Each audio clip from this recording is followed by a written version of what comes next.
komputer. Oke, alhamdulillah sudah bisa. Baik, terima kasih Pak Egi. Baik. Baik teman-teman, kita mulai kuliah hari ini ya. Saya sengaja merecord supaya nanti recording kuliahnya bisa diupload di New LMS gitu untuk teman-teman bisa mereview lagi apabila diperlukan ya, seperti itu ya. Baik, sebelum kita mulai saya ingin review sedikit ya, teman-teman kemarin sudah kuliah dengan Ibu Yeni ya, kuliah 1 dan 2 ya. Maaf saya kuliah 3 nih ya.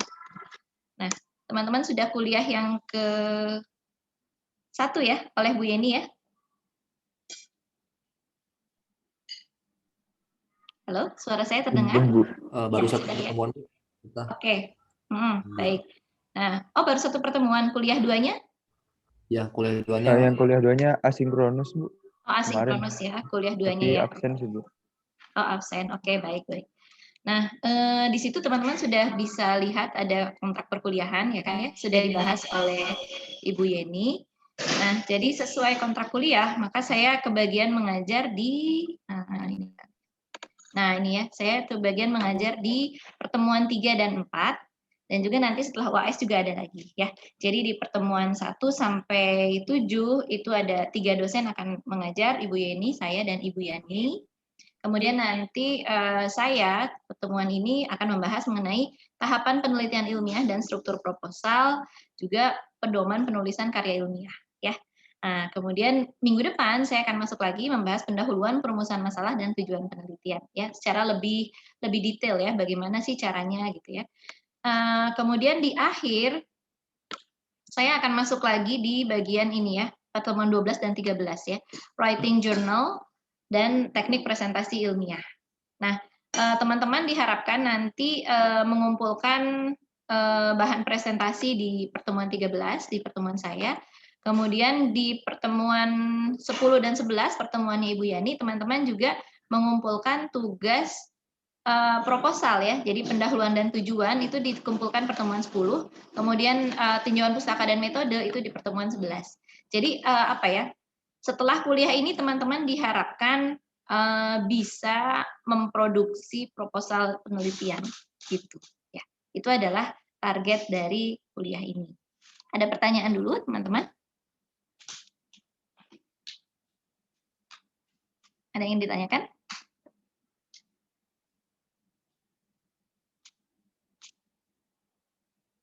Ada yang ingin didiskusikan? Cukup ya?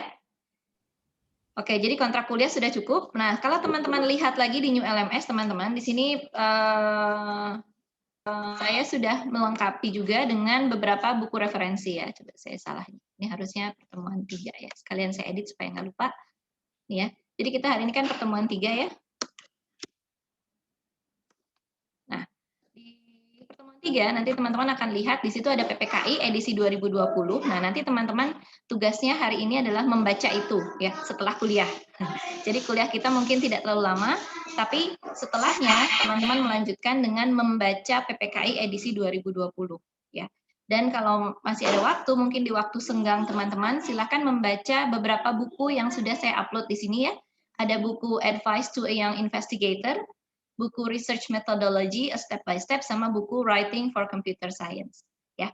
Jadi teman-teman diharapkan sekarang sudah eranya merdeka belajar ya.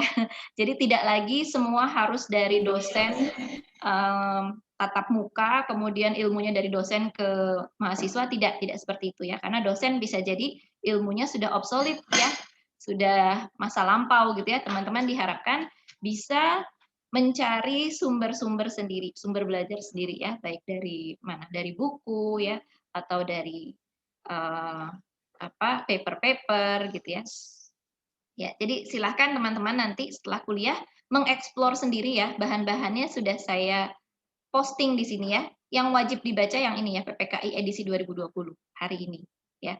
Kemudian yang lain silahkan bisa menyusul ya. Jadi nanti di akhir kuliah pertemuan berapa yang disuruh ngumpulin tuh 10, 11, 13 ya, itu ngumpulin proposal kan dan presentasi, itu sudah tidak lagi bingung proposal tuh isinya apa, bagaimana menulisnya ya, aturannya bagaimana, itu sudah tidak lagi bingung karena teman-teman sudah baca PPKI ini ya.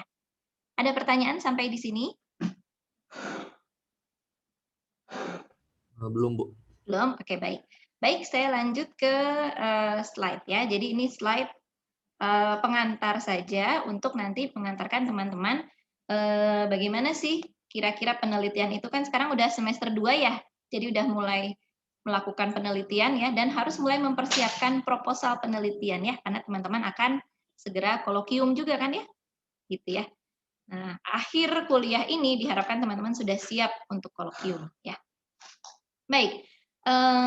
Jadi ini nama saya. Dari tadi saya sudah ngobrol-ngobrol, tapi khawatir ada yang belum kenal. Jadi nama saya Karlisa Priandana ya teman-teman. Ini email saya. Kita sudah pernah ketemu di mata kuliah topik dalam pertanian presisi ya. Nah, tapi khawatir ada yang belum mengambil atau belum kenal, maka saya perkenalan diri dulu sedikit. Jadi saya sampai saat ini masih mengajar di Departemen Ilmu Komputer FMIPA IPB dan masih sebagai Sekretaris Departemen Ilmu Komputer FMIPA IPB secara de jure ya, de facto-nya Pak Toto ya sekretarisnya, tapi belum pelantikan, jadi sementara ini masih saya. Nah, kemudian saya juga konselor IEEE IPB Student Branch, jadi silahkan teman-teman kalau ada yang tertarik untuk join ke IEEE IPB Student Branch ya, silahkan. Kemudian saya dari bidang divisi Computer Systems and Network dan bidang penelitian saya kecerdasan komputasional dan robotika. Nah, ini latar belakang pendidikan saya. Saya memperoleh sarjana teknik di bidang teknik elektro, kemudian Master of Engineering di teknik elektro juga, kemudian doktor di teknik elektro juga dari 3 universitas yang berbeda ya, teman-teman ya. Dan mengajarnya juga di universitas yang berbeda. Jadi saya sudah merasakan gimana di Universitas A, gimana di Universitas B, gimana di Universitas C gitu ya. Dan sekarang mengajarnya di IPB. Seperti itu ya. Oke, kemudian ini adalah aktivitas saya saat ini. Saat ini saya menjabat sebagai Vice Secretary IEEE Indonesia Section. Jadi ini adalah apa ya IEEE yang mau mewadahi apa ya anggota di seluruh Indonesia ya, anggota IEEE di seluruh Indonesia dan saya dipercaya sebagai Vice Secretary-nya. Kemudian sebelumnya saya sempat menjabat juga sebagai bendahara dan wakil bendahara di IEEE Indonesia Section juga. Kemudian saya juga member IEEE Women in Engineering. Jadi teman-teman yang perempuan, yang wanita, silakan untuk student ini IEEE Women in Engineering-nya free membership. Jadi bisa mendaftar, tapi tentunya harus mendaftar sebagai IEEE member dulu ya. Daftar sebagai IEEE member dulu, kemudian nanti join affinity group Women in Engineering untuk student ini gratis joinnya. Oke. Kemudian saya juga ikut IEEE Computational Intelligence Society yang ini bayar ya, memang berbayar. Kemudian IEEE Robotics and Automation Society ini juga berbayar. Seperti itu teman-teman. Silakan kalau mau info lebih lanjut ya silakan diklik IEEE. Nah kemudian kita masuk ke kuliah hari ini ya, perkenalannya cukup. Mungkin ada pertanyaan dulu yang tentang tadi perkenalan saya. Cukup. Silakan Pak Dede, gimana? Suaranya agak berdengung, kurang jelas. Gimana Pak Dede? Yang IEE Ya. untuk men ada nggak Bu? Yang ini Bu? Untuk men tidak ada Pak Dede, punten. Jadi memang di encourage itu wanita untuk berkecimpung di engineering karena belum banyak ya wanita yang berkecimpung di engineering, makanya di encourage untuk women gitu. Kalau saya mau daftar masuknya ke antara 3 ini berarti? Kalau Pak Dede mau daftar berarti masuknya ke IEEE yang ini, yang biasa ya. Ini jadi Bapak bisa masuk ke ieee.org, kemudian nanti daftar di situ.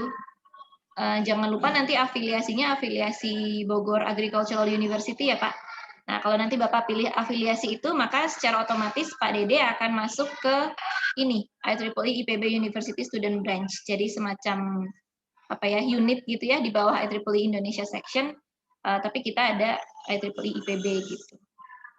Nanti kita bisa ngadain acara-acara gitu ya dan lain sebagainya gitu ya. Dan kenapa kita perlu karena IEEE ini kan jaringannya internasional ya, jadi mempermudah kita untuk gaul keluar gitu ya. Jadi kalau kita bawa nama IEEE itu agak mudah untuk nyambung gitu ya ngobrolnya dengan orang-orang yang dari engineering terutama. Gitu. Jadi banyaklah gitu ya manfaatnya insya Allah untuk gabung di situ. Baik, ada lagi mungkin?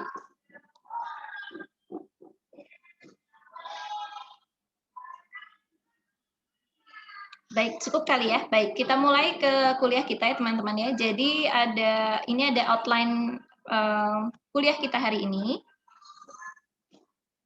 Nah, jadi kuliah kita hari ini ada beberapa hal yang ingin saya bahas ya. Pertama, saya ingin bahas dulu research process in flowchart.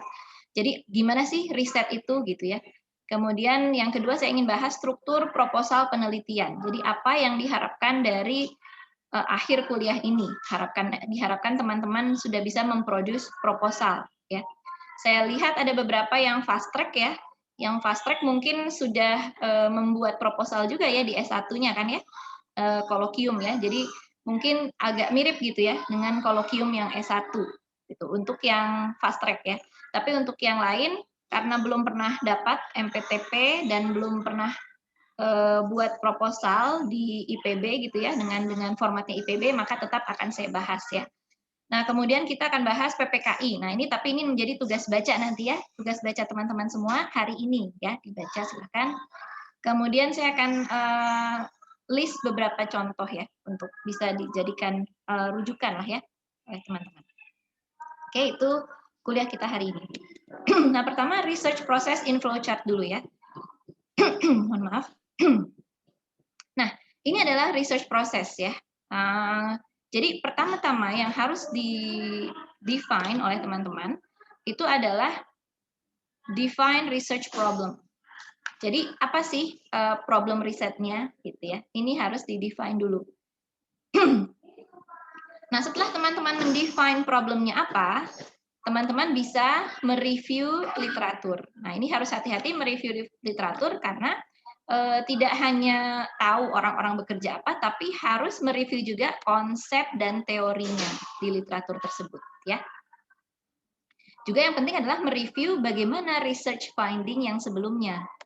Ya, nanti di sini teman-teman karena S2 ya diharapkan sudah ada state of the art dan teman-teman bisa berkontribusi ke kemajuan ilmu pengetahuan ya. Jadi beda dengan S1. Kalau S1 kan hanya sebenarnya implementasi juga boleh ya. Implementasi sesuatu yang sudah dipelajari, diimplementasikan ke suatu hal, terus dilaporkan. Itu boleh untuk S1 ya, berdasarkan KKNI itu levelnya level 6 kalau S1.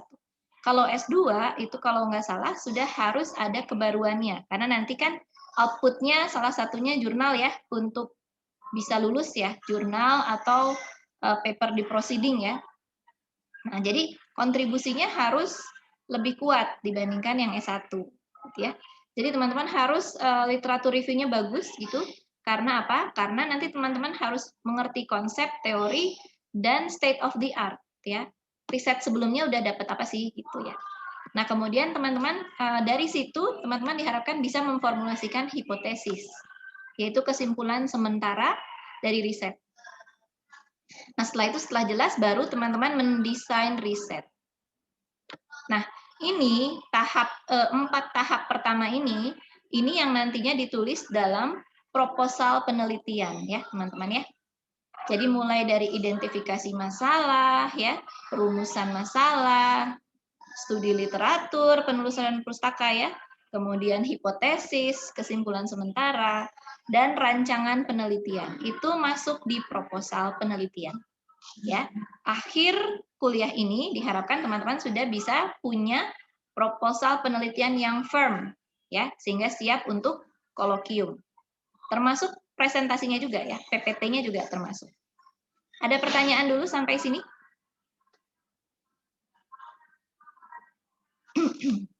Mau tanya Bu, Silakan Pak Dede. yang 5, 1, 2, 3 sampai 5 ini standarnya sama? Suaranya agak mendengung ya Pak ya, kurang terdengar, gimana Pak?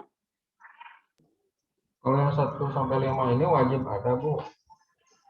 Terus apakah secara nasional sama Bu ini? Karena saya baca itu setiap hasil penelitian satu universitas sama universitas lain itu berbeda ya formatnya, ada yang menggunakan. Apa Untuk itu? Iya, untuk format mungkin berbeda. Sorry. Untuk format penulisan mungkin berbeda ya setiap universitas. Tapi step penelitiannya harusnya sama. Ya, strukturnya sama harusnya. Ya, jadi pertama pasti ada identifikasi masalah, perumusan masalah, studi pustaka, hipotesis, dan metode, rancangan metode. Itu sama biasanya. Jadi intinya sama, hanya mungkin menuangkannya di tulisan template-nya beda. Ya, jadi hanya formatnya aja yang beda, tapi secara struktur sama. Begitu, Pak. Ada lagi, Pak? Silakan. Juga Bu yang internasional ya, kayak publikasi internasional setiap Ya, itu berbeda-beda juga ya Bu ya. Kalau yang apa itu yang internasional kayak Q1 Sinta yang masuk ke jurnal internasional itu beda-beda juga formatnya Bu. formatnya beda memang. Setiap jurnal kan punya format masing-masing. Tapi format itu kan hanya luarnya aja ya, supaya indah ya. Maksudnya supaya dibacanya gampang ya. Jadi fontnya mungkin beda-beda. Terus tata cara penulisannya ada yang satu kolom, ada yang dipisah jadi 2 kolom, ya kan. Figurnya ada yang gimana. Jadi apa ya? Itu hanya luarnya aja ya Pak, ya kan. Tapi isinya, strukturnya itu sama. Jadi strukturnya pertama pasti dari latar belakang dulu ya kan, identifikasi masalah, perumusan masalah gitu kan, terus background teori gitu kan ya, itu studi pustaka kan, ya mungkin namanya beda-beda tapi intisarinya sama kan, gitu. Jadi yang beda hanya formattingnya aja. Kayak kita gitu nulis kan, kita bisa nulis di notepad dulu kan, atau di Word ya, pakai format yang terserah kita dulu. Nah nanti setelah jadi, baru kita pindahkan ke template gitu, karena template itu kan hanya sampulnya aja ya gitu, bukan strukturnya. Kalau strukturnya sih sama, semua sama. Hanya mungkin ya itu formatnya dan template-nya mungkin beda-beda ya, tergantung jurnalnya apa gitu kan. Kalau di kita berarti tergantung universitasnya apa kalau terkait tesis gitu ya. Tapi isinya harusnya sama. Baik, ada lagi? Bu, izin bertanya, Bu. Silakan Pak Syafnul. Jadi kalau kita proses menuju ke proposal ya Bu, ya misalnya kalau di IPB kan namanya kolokwi Bu ya. Berarti kita Ya. bertemu dengan pembimbing kita, ibarat berproses Bu, kita ibaratnya apa ya? Kemarin itu ada sih apa? Intensif studi literatur ya Bu ya. Intensif Betul. literatur review gitu. Intensif literatur review. Berarti kita seandainya kalau contohnya kalau kita ibarat kan ibarat dosen pembimbing kita kan ngasih kita paper nih Bu, nah, terus kan apa namanya kan literatur review itu kan ibaratnya habis itu kita apakah habis itu kita lihat ada tuh di daftar pustakanya kan ya, di daftar pustakanya apa sih referensinya, terus kita buka ya Bu ya, kita buka terus kita cari apa, kita tahu nih apa permasalahannya apa, kesimpulannya apa, apakah kayak begitu ya Bu? Kalau pemikiran saya kayak gitu apa gimana Bu? Maksudnya gimana? Ya jelas apa harus diskusi dengan dosen pembimbing dan perlu diputuskan bersama ya masalahnya apa gitu. Nah mungkin bisa jadi dosen pembimbing sudah punya topik gitu ya. Kemudian nanti teman-teman tinggal mengikuti topik dari dosen pembimbing. Artinya yang bagian ini identifikasi masalah dan perumusan masalah ini mungkin bisa jadi dikasih dosen pembimbing dari penelitiannya dosen pembimbing misalkan. Itu bisa jadi. Atau bisa juga dosen pembimbingnya membebaskan. Jadi bisa jadi silahkan coba cari masalah yang terkait dengan apa misalkan gitu ya. Nah jadi teman-teman mencari sendiri nih masalahnya apa, terus dirumuskan sendiri kira-kira teman-teman mau bagaimana begitu. Ya. Nah kalau dosen pembimbingnya sudah punya roadmap penelitian, biasanya teman-teman perlu mengikuti roadmap penelitiannya dosen gitu ya. Itu juga akan mempermudah teman-teman karena teman-teman tidak perlu lagi mengidentifikasi masalah dan merumuskan masalah sendiri. Ini kan kadang-kadang susah ya, karena harus tahu apa saja yang sudah dilakukan orang-orang dan di mana research gap-nya. Nanti kita akan bahas ya. Jadi kalau dosen pembimbing sudah punya research roadmap, ya saran saya ikuti saja research roadmap-nya dosen pembimbing begitu. Termasuk hipotesis nih, biasanya dosen pembimbing sudah punya hipotesis. Kayaknya kalau pakai ini akan lebih bagus. Jadi dosen pembimbing. Ya, gimana Pak Syafnul?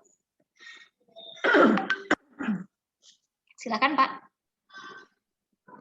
Ya, silakan Pak Syafnul, gimana? Izin Ibu, berarti saya boleh Bu ya, untuk untuk menggali lagi dengan yang ada di daftar pustaka jikalau dosen pembimbing itu memberikan paper, terus saya membaca di tiap-tiap daftar pustaka gitu Bu, referensi-referensinya untuk saya tadi untuk yang kelima tadi ya Bu ya. Kira-kira apakah bisa ya Bu ya?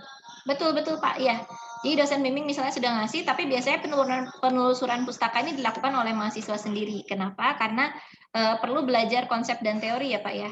Gitu. Jadi penelusuran pustaka ini oleh mahasiswa memang biasanya. Ada lagi? Oke Bu. Ya, sama-sama. Baik, sudah jelas ya teman-teman ya. Nah, jadi ini proposal output kuliah ini ya. Oke, ada lagi? Izin bertanya Bu Karlisa. Ya, silakan Pak Heri. Ini Bu, terkait yang kebaruan tadi Bu. Ya. Itu definisi kebaruan itu seperti apa ya Bu? Misalnya kan di paper yang kita baca tuh sudah ada banyak metode gitu Bu. Apakah kebaruan itu bisa dibilang sebelum proses datanya ditambah atau mungkin metodenya sama tapi pas di post processing datanya itu kita barukan atau seperti apa ya Bu mungkin definisinya? Ya, baik, terima kasih Pak Heri. Jadi semua yang tadi dikatakan Pak Heri itu bisa menjadi kebaruan Pak. Jadi seperti yang kita tahu ya, riset itu kan sebetulnya ada apa aja, ada masalah gitu kan ya.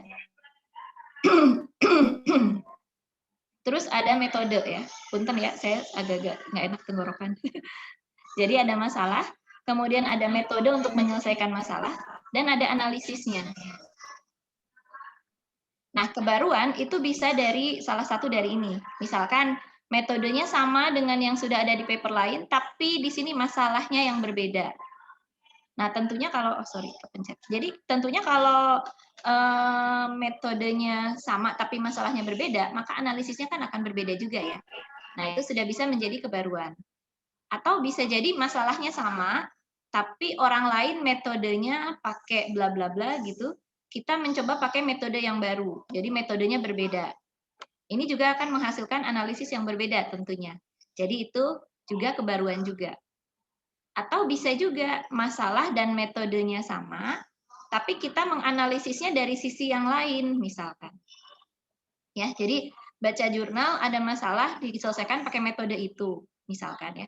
Terus kita menganalisis di paper itu dianalisis kenapa jelek, ternyata karena begini.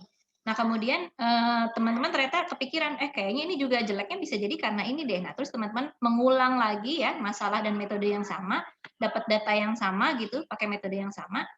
Nah, kemudian teman-teman lakukan analisis, tapi analisisnya dari point of view yang berbeda, dari pandangan yang berbeda. Bisa jadi ya. Nah, jadi di situ juga ada kebaruan. Jadi kebaruan itu bisa dari semuanya Pak Heri. Kalau yang tadi Pak Heri bilang, apakah kita tambahkan pre-process, itu berarti kan metodenya diganti ya. Pre-processingnya diganti gitu kan. Terus atau tambahkan post-process setelah dikasih apa, terus di filter lagi pakai apa misalkan. Itu berarti kan metodenya ya baru gitu ya. Ada tambahan di sisi metode. Jadi itu yang namanya kebaruan. Ada pertanyaan lagi silakan. Tanya Bu. Ya, silakan Pak Kohar. Tadi kan akhir itu bisa kebaruan itu dari sisi analisis yang berbeda. Ya. Berarti kita harus punya landasan juga ya. Kenapa kita dengan sudut pandang tersebut gitu ya? Ya, betul Pak Kohar, harus punya dasar juga. Jadi makanya harus banyak-banyak baca buku yang terkait dengan research problemnya ya. Jadi pertama memang harus define research problem dulu ya, karena kita nggak mau banyak-banyak baca literatur kan pusing ya, banyak sekali penelitian ya. Jadi silakan define dulu research problemnya apa, cari literatur yang sesuai dengan research problem, jadi supaya mengerucut gitu.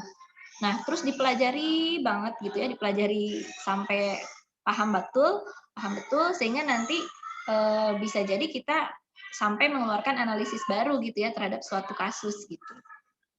Nah, tapi biasanya untuk yang analisis baru ini ya memang perlu kuat sekali gitu ya di sisi konsep dan teorinya, sehingga kita bisa sampai kepikiran bahwa ini terjadi sesuatu yang di luar dari yang penulisnya sudah pernah lakukan. Ada lagi mungkin Bapak Ibu, teman-teman? Oh ya Bu Karlisa. Silakan. Saya Bu, mau nanya Bu. Ya, silakan. Kalau novelty itu masuknya ke formula hipotesis atau apa Bu? Design research, perbandingan novelty yang saya peneliti, terus yang sebelumnya gitu. Oh, novelty ya. Novelty itu masuknya berarti ke ini, kebaruan ya. Nah, kemudian novelty itu kan kita mengusulkan suatu hal yang baru ya. Terus kita hipotesis kita terhadap sesuatu yang baru itu gimana? Misalkan nih riset tentang kendali ya, karena saya robotika ya, kendali nggak apa-apa ya. Jadi misalkan research problemnya tentang kendali robotika, kendali robot. Terus kita review literatur nih, khusus tentang kendali robot. Nah, terus kita bilang bahwa oh kayaknya riset-riset yang sekarang nih masih kurang bagus kendalinya.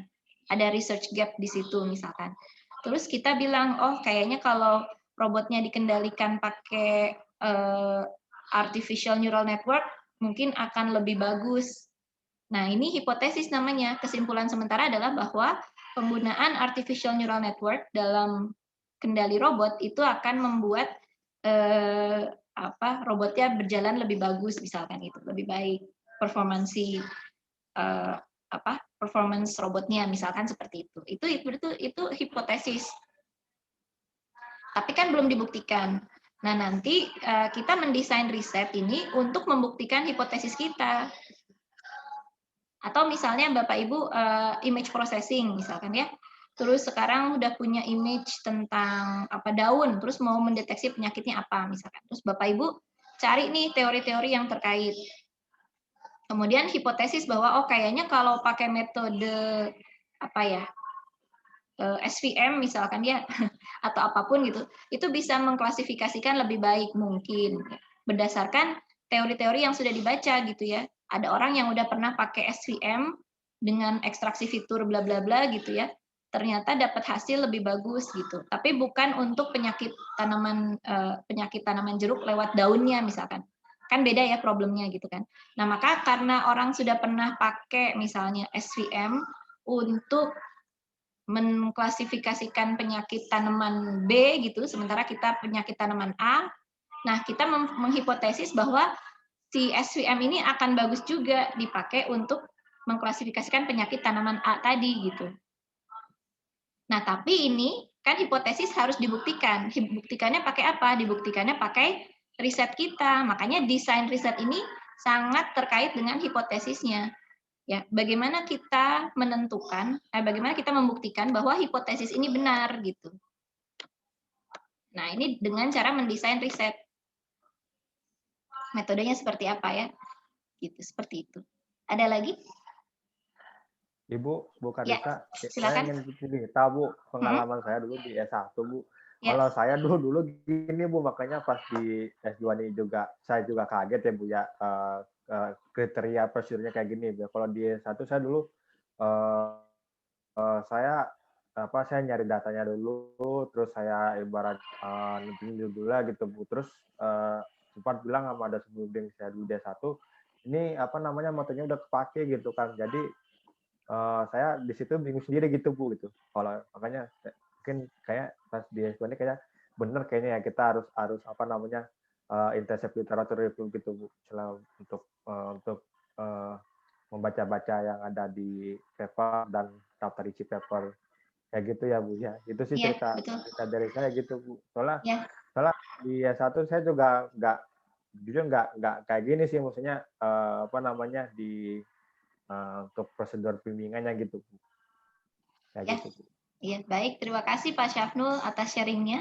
Jadi betul ya, harus melakukan studi literatur yang mumpuni ya, yang nanti namanya systematic literature review. Betul sekali ya.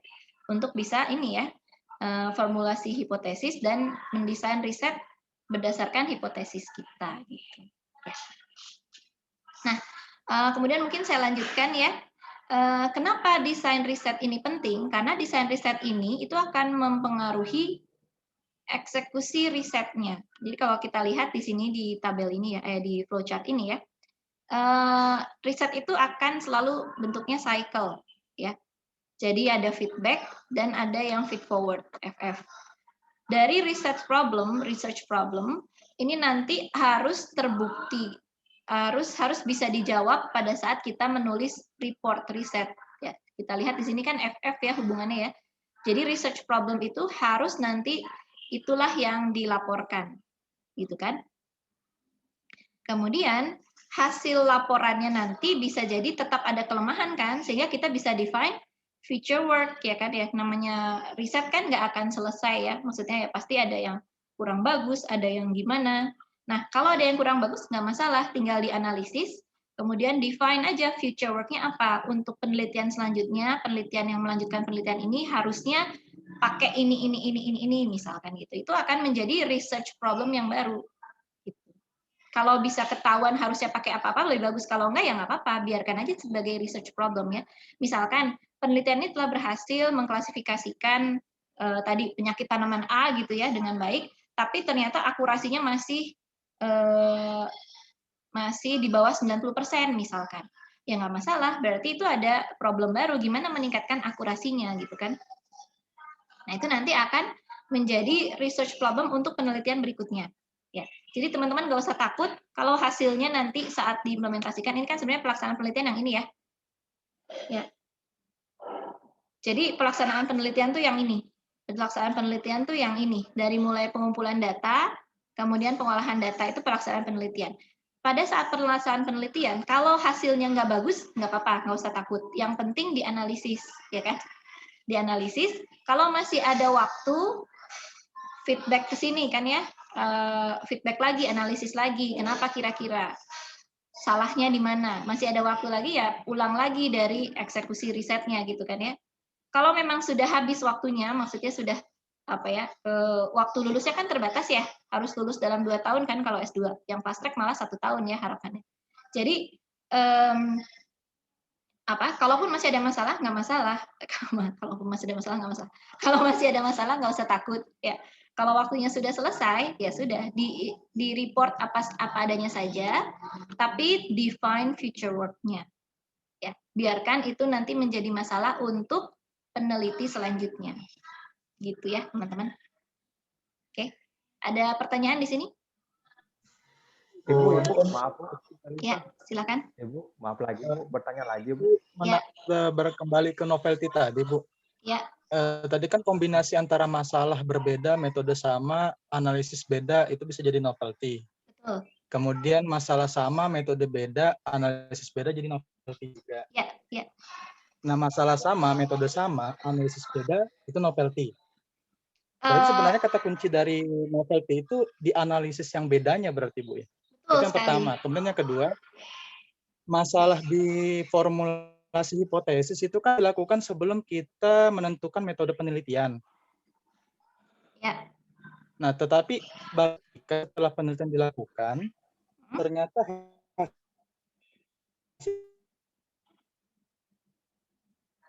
hasilnya tidak menjawab benar. Putus-putus Pak, gimana Pak, bisa diulang? Setelah penelitian dilaksanakan, hipotesisnya beda gitu, tidak terbukti gitu ya? Iya Bu, jadi pertanyaan hipotesis kita tidak terjawab atau hasilnya tidak sama dengan hipotesis yang sudah kita tentukan. Iya.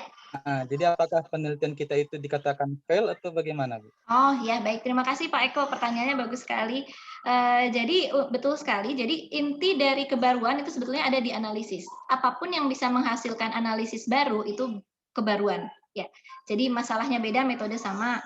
Masalah sama, metode beda. Itu kan analisisnya pasti beda, gitu kan. Itu sudah bisa jadi kebaruan. Itu paling mudah seperti itu.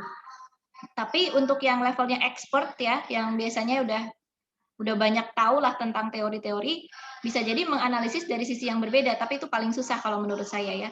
Nah itu juga jadi novelty, tapi malah kalau menurut saya lebih susah tuh levelnya kalau langsung ke analisisnya yang berbeda gitu. Nah jadi betul intinya adalah di analisis ya. Novelty itu intinya ada di sisi analisis. Supaya dapat analisis yang berbeda, maka ya either Bapak Ibu membedakan masalahnya atau membedakan metodenya ini. Seperti itu. Karena kalau masalah sama, metode sama, analisis beda itu sangat sulit untuk dilakukan. Biasanya harus teori dan konsepnya harus kuat banget gitu. Dan untuk bisa masuk jurnal dengan masalah dan metode yang sama tapi analisis beda, itu orang akan melihat track record biasanya ya. Ini bisa dipercaya nggak nih orangnya gitu ya. Jadi apakah reasonable gitu ya? Kenapa dia bikin analisis yang beda dengan suatu paper gitu kan? Itu kan harus dilihat track record-nya ya. Seperti itu. Jadi untuk yang dari analisis saja untuk dapat kebaruan itu agak sulit kecuali kalau orangnya memang sudah benar-benar terkenal gitu, terus dia bisa membantah, menyanggah gitu ya analisis yang dilakukan orang lain. Seperti itu ya. Betul. Jadi intinya di sini dianalisis, kebaruan itu dianalisis. Nah, kemudian tadi ya, apabila hipotesis di sini tadi kita misalnya mikir SVM kayaknya akan lebih bagus nih dibandingkan metode lain gitu ya untuk deteksi itu. Nah, pas di eksperimennya gitu udah dilaksanakan penelitiannya, ternyata hipotesisnya salah gitu ya, pakai SVM ternyata nggak lebih bagus. Ya nggak apa-apa, kan namanya juga penelitian ya. Jadi trial error kan, nggak apa-apa juga lebih jelek gitu. Hanya kita bisa mungkin untuk bisa masuk ke jurnal yang bagus, mungkin agak susah ya kalau tidak ada peningkatan performa. Misalnya SVM yang kita lakukan itu dapat akurasinya 80%, padahal paper lain pakai metode CNN misalnya ya, deep learning, itu sudah dapat 95%, kan kita kalah ya. Nah, jadi mungkin nggak bisa masuk ke jurnal yang bagus gitu ya. Karena apa? Karena dari sisi akurasi kita kalah gitu. Tapi kalau sekedar masuk ke konferensi misalkan ya, kalau sekedar masuk ke konferensi mungkin masih bisa. Karena apa ya? Karena kan toh metodenya memang belum pernah dipakai gitu ya. Atau kita bisa tonjolkan kekuatannya dari sisi lain. Misalkan kalau deep learning itu butuh computational cost-nya sangat tinggi. Jadi satu kali mengklasifikasikan penyakit itu waktunya bisa butuh sehari misalkan ya dengan spek komputer tertentu. Sedangkan kalau kalau pakai SVM walaupun akurasi lebih rendah, tapi saya cuma perlu waktu 5 menit untuk tahu tanaman ini penyakitnya apa gitu. Itu bisa jadi ya. Jadi walaupun hipotesis awalnya ini tidak terbukti, misalkan hipotesis awalnya dibilangnya dari sisi apa? Dari sisi akurasi misalnya ya. Jadi hipotesis awalnya misalnya dari sisi akurasi. Ternyata di sini akurasi lebih jelek ternyata. Akurasinya tidak lebih bagus, akurasi malahan lebih jelek daripada yang paper yang lain gitu ya. Jadi kita kalah di sini kan. Nah, nggak apa-apa, berarti kita bilang aja akurasi memang lebih jelek, tapi ternyata metode saya cost-nya lebih rendah juga. Nah, ini kan bagus nih. Gitu. Ya. Bagaimana? Gimana Pak Noval? Halo? Punten, saya izin tutup pintu dulu ya. Ini anak saya rada ribut sekolah. Sebentar ya.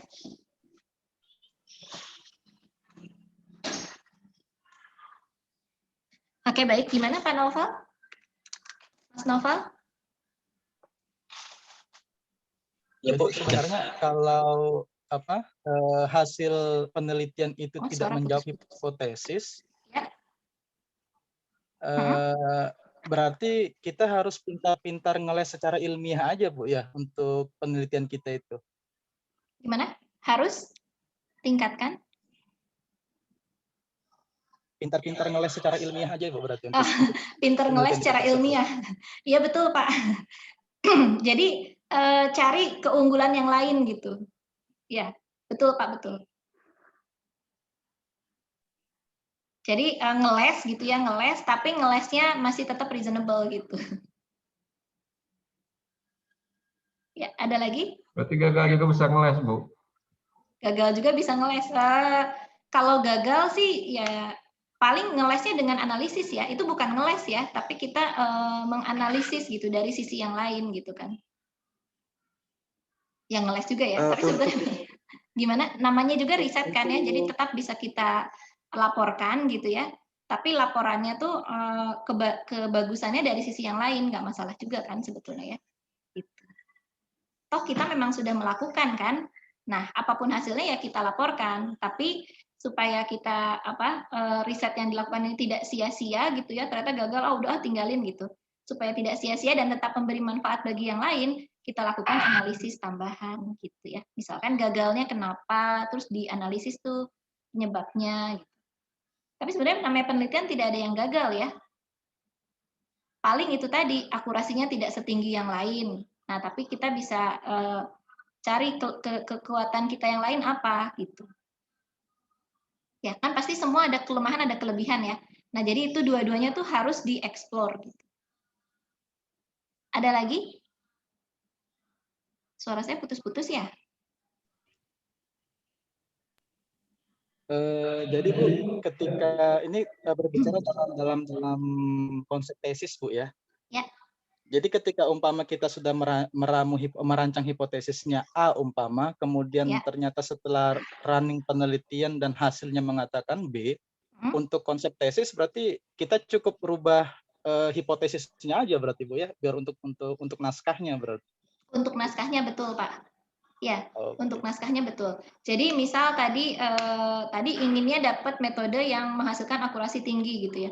Ternyata akurasinya tidak terlalu tinggi, tidak tinggi dibandingkan yang lain gitu. Terus kita coba cek yang kita ini kebagusannya apa sih dibanding metode yang lain gitu ya.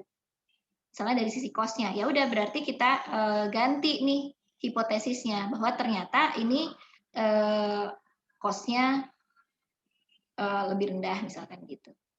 Atau nggak apa-apa juga hipotesisnya tetap pakai akurasi lebih tinggi, ternyata hasilnya akurasi lebih rendah gitu, tapi ternyata cost-nya juga lebih rendah gitu. Itu menjadi finding baru kan, nggak apa-apa juga sih Pak. Pokoknya dilaporkan apa adanya.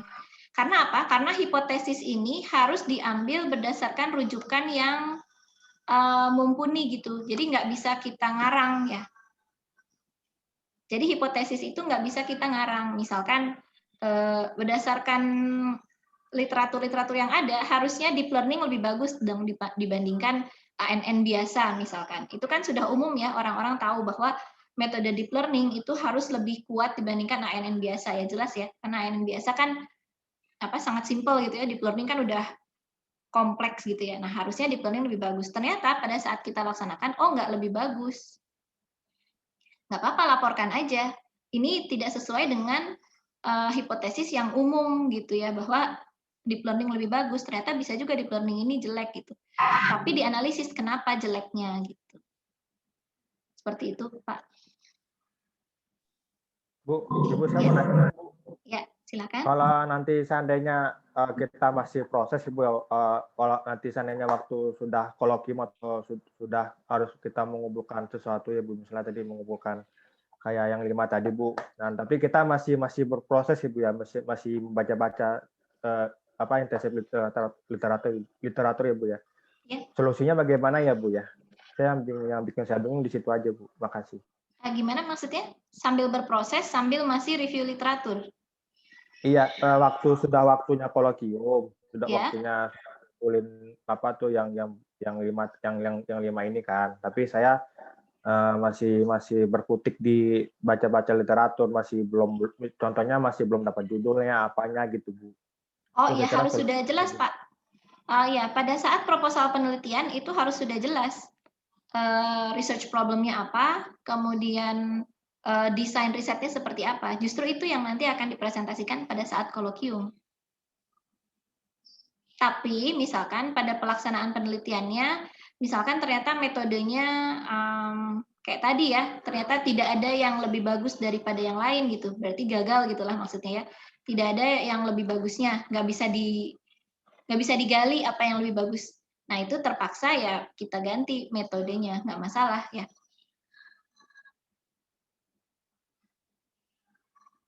Gitu. Tapi berarti kita melakukan penelitian yang lain dari awal lagi kan berarti ya. Berarti perlu waktu lagi, perlu dipertimbangkan juga waktunya ya. Kalau mau ganti metode misalkan. Jadi harapannya selesai kuliah ini tuh sudah jelas sampai ke research design-nya. Gitu. Ya. Baik, ada lagi pertanyaan? Ini baru 1 slide ya. Ada pertanyaan, silakan. Tapi nggak apa-apa, bagus sekali ya interaktif. Ada Bu. Silakan Pak Isidorus ya. Ya, terkait dengan poin nomor 3 di proposal penelitian Bu, yang di slide-nya Ibu, penelusuran pustaka Bu. Ya. Itu bagaimana Bu? Misalnya dalam kasusnya ada beberapa proposal penulis pustakanya itu ada yang diambil dari tahun-tahun misalnya peneliti ya, misal tahun-tahun yang sudah lalu Bu, yang lama Bu. Nah kemudian perbandingan dengan tahun-tahun yang terbaru misalnya penguji atau pembimbing meminta bahwa kita harus mengambil dari tahun-tahun yang terbaru misalnya dari 2000 ada batasannya Ibu misalnya. Kemudian di studi pustakanya tuh yang saya temukan kasusnya adalah beberapa mereka teman-teman misalnya ada yang memasukkan datanya sesuai dengan pustakanya itu ada beberapa yang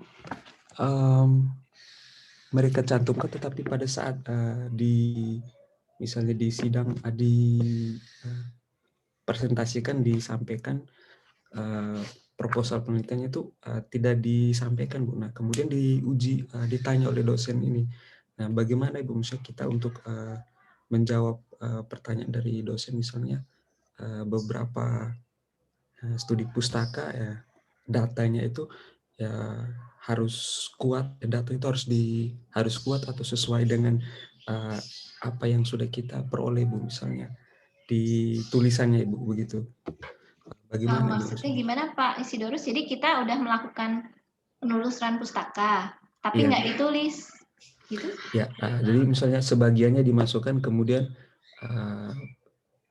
ditanya oleh dosennya atau misalnya ini bagaimana misalnya di saat diuji atau apa itu harus misalnya kita harus apa ya istilahnya menyampaikan atau pertanggungjawabkan ada beberapa yang tidak dimasukkan atau apa itu bagaimana Bu misalnya? Oh, ya itu terkait etika dalam mengutip berarti ya, terkait etika mengutip ya. Kalau misalkan menulis sesuatu itu harus yang kita paham betul. Jadi cara mengutip itu tidak bisa langsung copy paste tapi tanpa kita paham. Jadi apa yang kita tulis itu penuhnya tulisan kita walaupun dari pustaka lain. Gitu. Jadi semua yang ditulis bisa dipertanggungjawabkan. Kalau nanti ditanya tentang apa yang ditulis, ya paham apa yang ditulis karena kan memang kita menulis dengan style kita sendiri kan ya. Kan nggak boleh copy paste. Itu nanti ada di PPKI ya. Bagaimana cara mengutip gitu. Mengutip itu harus diganti kalimatnya sesuai dengan apa yang kita pahami gitu. Ya, nggak boleh asal ngutip copy paste itu nggak boleh karena nanti artinya kita nggak paham kan ya, dan itu juga nanti masuk ke pelanggaran plagiarisme jadinya seperti itu ya. Begitu Pak, jadi apa yang ditulis harus dipahami sehingga kalau orang tanya gampang jawabnya gitu ya. Ada lagi? Itu maksud pertanyaannya bukan Pak? Halo? Masih terdengar suara saya? Masih Bu. Oh masih ya. Baik. Nah, cukup ya Pak Isidorus itu ya. Jadi apa yang ditulis harus dipahami betul. Gitu. Iya Bu, terima kasih. Baik, sama-sama Pak. Baik, cukup mungkin ya Bapak Ibu dan teman-teman. Kita lanjut slide berikutnya. Jadi riset yang baik itu harus sistematis, ya. Kemudian harus logical, harus empirical, dan harus replicable. Jadi di proposal penelitian, itu harapannya semua ini bisa didapat. Ya, sudah ketahuan bahwa risetnya itu sistematis, logis, ya, bisa dibuktikan secara empiris, gitu, kemudian bisa diulangi kembali. Ya. Ada pertanyaan lagi? Ini masih tabel yang sama ya. Ada pertanyaan? Cukup ya?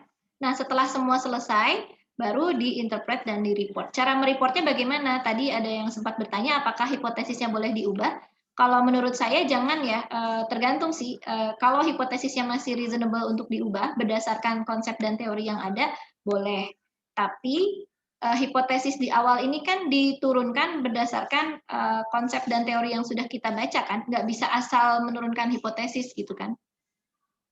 Jadi kalaupun nanti hasil risetnya tidak sesuai dengan hipotesis, nggak apa-apa, laporkan saja bahwa ini tidak sesuai hipotesis, tadinya hipotesisnya A gitu, ternyata dapatnya B, dilaporkan, namun ada analisis dari sisi yang lain. kenapa ini tidak sesuai, kenapa ini terjadi seperti ini. Justru itu riset di situ. Untuk mematahkan hipotesis umum kan, malah bagus kan jadinya. Umumnya begini, tapi ternyata dapatnya begitu. Ya nggak apa-apa, laporkan saja gitu ya. Asalkan kita percaya bahwa penelitian kita benar gitu ya. Jangan ternyata gagal karena kodenya salah. Nah, kalau kode salah itu kan berarti penelitiannya tidak bisa dipercaya gitu kan, tidak valid ya. Atau datanya ternyata banyak noise-nya, banyak datanya nggak benar, misalkan itu berarti risetnya tidak valid. Artinya kalau hipotesisnya tidak sesuai dengan hipotesis awal, ya argumen apapun yang kita bilang gitu, kenapa nggak sesuai, tidak akan dipercaya karena ternyata yang salah pelaksanaan penelitiannya gitu ya. Itu, oke. Ada lagi yang ingin ditanyakan atau didiskusikan?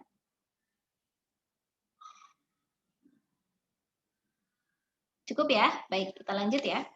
Nah, sekarang bagaimana menentukan ini ya? Step yang pertama itu kan define research problem ya, Bapak Ibu dan teman-teman. Define research problem. Nah, research problem itu yang bagaimana? Pertama tentu yang menarik. Kenapa? Karena kalau tidak menarik, nanti bosen ya pas lagi ngeriset gitu. Kok ternyata garing ya ini penelitian ini gitu kan. Tapi kalau misalnya menarik topiknya, misalkan memang Bapak Ibu dan teman-teman ini seneng gitu ya riset tentang itu, apapun nanti kendala yang dihadapi akan terus berusaha diselesaikan. Gitu ya. Karena memang seneng gitu tentang itu gitu. Kayak saya ya, saya senengnya robot kan. Ya.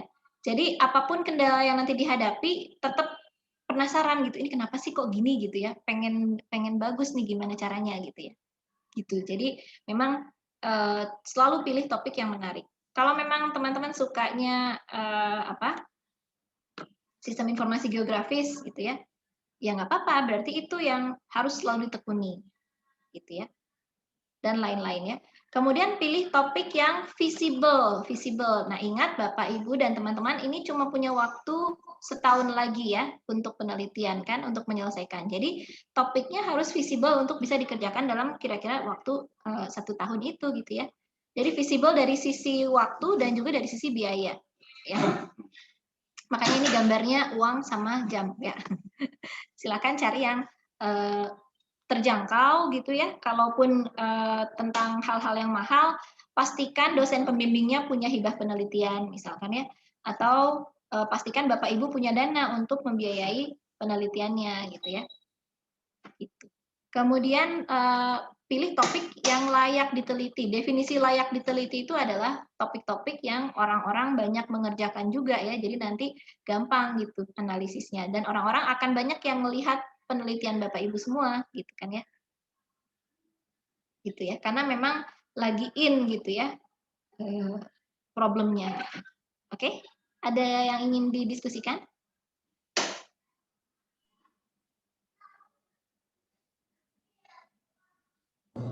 Ada Bu. Ya, silakan. Baik, ini mungkin saya ingin bertanya sedikit karena saya juga baru di IPB Bu, belum tahu bagaimana proses belajarnya seluk-beluknya IPB, kemudian misalnya mengerjakan riset yang mana dari riset itu adalah misalnya topiknya dari dosen, kemudian misalnya proyeknya dari dosen. Nah, itu proses pengerjaan seperti apa Ibu yang pengen saya tahu, kemudian konsekuensinya itu seperti apa, kemudian misalnya itu suatu proyek dari dosen itu kan ada roadmap-nya, ada tornya, kemudian ada proposal ininya, kemudian jadwalnya apa semua itu mungkin yang ingin saya tahu itu adalah seperti gambaran secara umum seperti apa gitu proyek dosennya gitu. Selain mungkin selain saya mungkin nanti bertanya ke pembimbing, mungkin ada sedikit dari Ibu gambarannya seperti apa. Ini untuk misalnya untuk kami mahasiswa gitu, untuk sharing. Ya. Pengen baik. Ya. Baik, terima kasih. Ya, terima kasih. Kalau saran saya mungkin lebih ke dosen pembimbing masing-masing ya, Pak, karena style dosen pembimbing kan mungkin beda-beda ya. ada yang stylenya membebaskan gitu ya, cuma ngasih topik aja terus ya silahkan nih cari literaturnya, cari masalahnya sendiri misalkan ya. Timeline silahkan dibuat sendiri dulu misalkan. Nah, dosen pembimbing nanti hanya memberi feedback gitu ya kalau misalkan ada yang bingung gitu. Ada yang seperti itu. Ada yang memang sudah ngasih tahu dari awal, nanti ngerjain ini ya, stepnya begini, begini. Ada juga yang seperti itu. Jadi silakan, itu tergantung masing-masing dosen pembimbing, Pak. Itu. Ada lagi mungkin? Yang penting komunikasi yang baik dengan dosen pembimbing ya. Jadi kita enak gitu ya mengerjakan risetnya gitu ya, karena bimbingannya kan jadi intensif ya, jadi enak lah gitu komunikasinya. Kalau misalkan ada kesulitan, gampang kita tinggal bilang bahwa saya kesulitan di sini, bagaimana baiknya gitu ya. Nah itu, jadi komunikasi dengan dosen pembimbing harus dijaga agar tetap baik. Ada lagi mungkin? Oke, terima kasih. Ya, sama-sama Pak. Ya, jadi stylenya itu tergantung dosen pembimbing ya, beda-beda Pak, tidak bisa digeneralisir ya. Tapi intinya kalau bisa sih Bapak Ibu dan teman-teman di sini mandiri juga ya, jadi tidak sepenuhnya tergantung pada dosen pembimbing. Bapak Ibu dan teman-teman tahu apa yang harus dilakukan, kemudian laporan gitu ke dosen pembimbing. Ya, walaupun Bapak Ibu mandiri, ya diharapkan memang mandiri kan ya. Jadi Bapak Ibu mandiri, tapi rutin laporan gitu, apa yang sudah dikerjakan, kendalanya apa, terus kemudian minggu depan akan mengerjakan apa, misalkan seperti itu ya. Jadi tetap termonitor dengan baik oleh dosen pembimbing. Tapi jangan berharap terlalu banyak dari dosen pembimbing. Misalkan berharap dikasih paper-paper, berharap papernya langsung dibaca, atau berharap presentasinya bisa latihan dulu atau gimana. Jangan terlalu berharap seperti itu, karena kan dosen pembimbing mahasiswanya mungkin banyak ya. Jadi waktunya pasti harus dibagi-bagi nih, belum ngajar juga kan ya, belum penelitiannya sendiri juga ya. Jadi mungkin dosen pembimbing juga agak sibuk, nah jadi Bapak Ibu dan teman-teman nih harus lebih banyak mandirinya dibandingkan minta feedback dari dosen pembimbingnya gitu ya. Tapi tetap apa yang dilakukan dilaporkan, nanti dosen pembimbing akan ngasih tahu ya, oh ini sudah bagus, oh ini, kurang itu, misalkan ya, seperti itu. Ya. Tapi berproses sendiri sampai dapat progres, nah baru progresnya dilaporkan ke dosen pembimbing, kalau ada yang bingung ditanyakan gitu ya, seperti itu. Ya, ada lagi? Ya, harus saling mengerti lah ya. Pokoknya komunikasi harus baik gitu. Saling mengerti antara dosen pembimbing dengan mahasiswanya ya. Oke? Cukup ya? Baik. Nah, sekarang kita masuk ke identifikasi masalah. Identifikasi masalah tadi kan setelah kita tahu topiknya apa, kita mau meneliti tentang apa, sudah cukup sempit gitu ya topiknya, baru kita identifikasi masalah. Dengan cara apa? Dengan cara literatur study ya. Nah, ini teman-teman, Bapak Ibu juga selain literatur study, Bapak Ibu kan pasti sudah sering mengamati gitu ya. Ini terutama kalau riset-risetnya yang sosial ya, mungkin dari observation ya lebih banyak ya. Tapi kalau kita karena teknik dan ilmu komputer ya itu kan suatu eksak ya gitu ya. Jadi mungkin lebih ke literatur review, kemudian scientific meeting ya. Kemudian mungkin diskusi dengan teman-teman yang penelitian yang mirip-mirip ya, siapa tahu ada ide-ide gitu kan. Dan juga tentu pengalaman personal, misalkan sudah pernah riset tentang itu sebelumnya atau apa, itu akan sangat membantu ya dalam mendefine research problem. Jadi ada masalah apa sih, gap apa sih yang ada gitu ya. Ini untuk mendefinisikan ya bagaimana, kapan, apa yang terjadi, itu segala macam ya. Itu research problemnya. Ya, lebih jelas tentang research problem itu sebetulnya Bapak Ibu, nah ini ya, perlu menentukan adanya kesenjangan atau gap penelitian. Ya. Dan research problem itu adalah suatu masalah atau isu yang konkret dan membutuhkan penyelesaian. Gitu ya. Masalah penelitian itu harus apa? Harus clear dan concise, jelas dan padat ya. Kemudian masalah penelitian itu mengenerate research question, mengenerate pertanyaan. Kemudian secara teori itu bisa dipertanggungjawabkan, gitu kan ya. Itu bisa terkait dengan satu atau lebih field of study, ini biasalah ya. Kemudian harus ada basisnya di research literatur. Kemudian ada potential significance atau importance, ini terkait hipotesis tadi ya. Kemudian doable within the time frame and budget ya. Jadi tadi ya harus reasonable ya, harus visible ya. Kemudian datanya sufficient, cukup gitu ya, dan bisa didapatkan. Kemudian researchers methodological strength can be applied to the problem. Jadi Bapak Ibu perlu punya metode yang apa ya? Bapak Ibu sudah punya kekuatan dalam melakukan riset tersebut, yakin bahwa akan bisa gitu ya. Metode yang dipilih yakin akan bisa menyelesaikan masalah gitu ya. Atau kalaupun tidak akan bisa dianalisis minimal ya.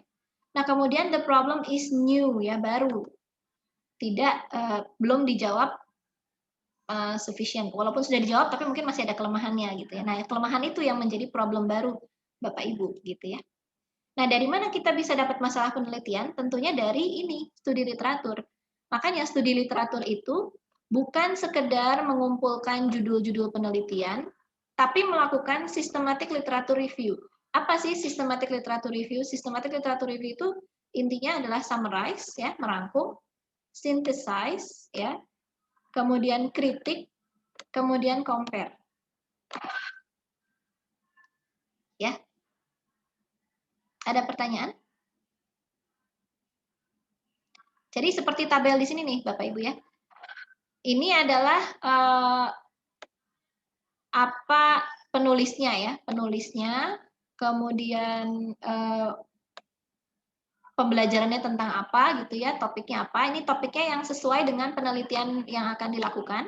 Kemudian summary-nya apa? Sedikit aja. Kan namanya summary ya, rangkuman kan berarti pendek lah ya gitu ya. Nah, kemudian synthesize dari situ, apa sih finding-nya gitu ya. Synthesize. Ya. Kemudian summary-kan finding-nya. Ya. Synthesize itu maksudnya bisa jadi juga bisa diulang ya. Penelitiannya bisa diulang lagi, kemudian setelah diulang ada kelemahan dan jadinya Bapak Ibu bisa mengkritik. Atau kalaupun tidak, biasanya kritik ini ada dalam papernya sendiri. Kalau paper yang bagus biasanya ngasih tahu juga kelemahannya apa metode ini gitu ya. Jadi paper yang bagus tuh biasanya sudah ada ini semua, jadi Bapak Ibu nggak perlu ngulang. Ya. Tapi kalau paper yang jelek biasanya kelemahannya disembunyikan gitu ya. Kalau paper bagus biasanya dikasih tahu ini kurang apa gitu ya, sehingga masih ada future work-nya gitu. Nah, jadi tahap ini sudah, ini kalau summarize kan bisa dilakukan ya, synthesize tidak perlu lagi. Tinggal cari di papernya kira-kira kekurangannya apa. Nah, itu yang menjadi kritiknya nanti ya. Biasanya paper yang bagus sudah mengkritik dirinya sendiri, nggak apa-apa gitu ya. Nah, ini kekurangannya apa. Kemudian bandingkan antara satu paper dengan paper lain. Metode satu dengan metode lain. Seperti itu ya.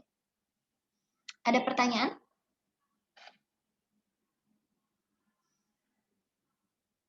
Nanti ini yang dituliskan di latar belakang ya, di proposal. Bu, izin bertanya, Bu. Silakan. Mas Irfan? Untuk studi literaturnya itu lebih ke permasalahannya kita mau selesaikan gitu ya Bu, bukan ke metode algoritma yang mau digunakan ya Bu? Iya betul, lebih ke masalahnya dulu. Nah, tapi nanti kan ada satu literatur utama yang kira-kira akan dipilih, yang algoritmanya akan dipakai gitu kan. Nah, itu nanti yang dijelaskan di tinjauan pustaka. Oh, udah paham Bu. Oke. Ya. Terima kasih, Bu. Ya, sama-sama Mas Irfan. Jadi di bagian studi literatur, di bagian latar belakang, kan ada banyak nih ya paper-paper yang disebutkan gitu ya. Paper ini pakai metode A, paper ini pakai metode B. Tapi metode A ini ternyata begini dibandingkan metode B gitu ya kan. Itu ya, summarize, synthesize, critic, and compare kan. Jadi bandingin tuh semuanya bagaimana. Nah, dari perbandingan itu kan nanti ketahuan kayaknya algoritma ini nih yang paling bagus, metode ini nih yang paling bagus. Oke, saya akan coba metode itu, karena secara di hipotesisnya adalah bahwa metode itu paling bagus. Makanya hipotesis itu juga hasil dari sini, dari studi literatur kan. Ya. Jadi dari studi literatur dapat kira-kira metode yang paling bisa bagus untuk image processing misalkan ya.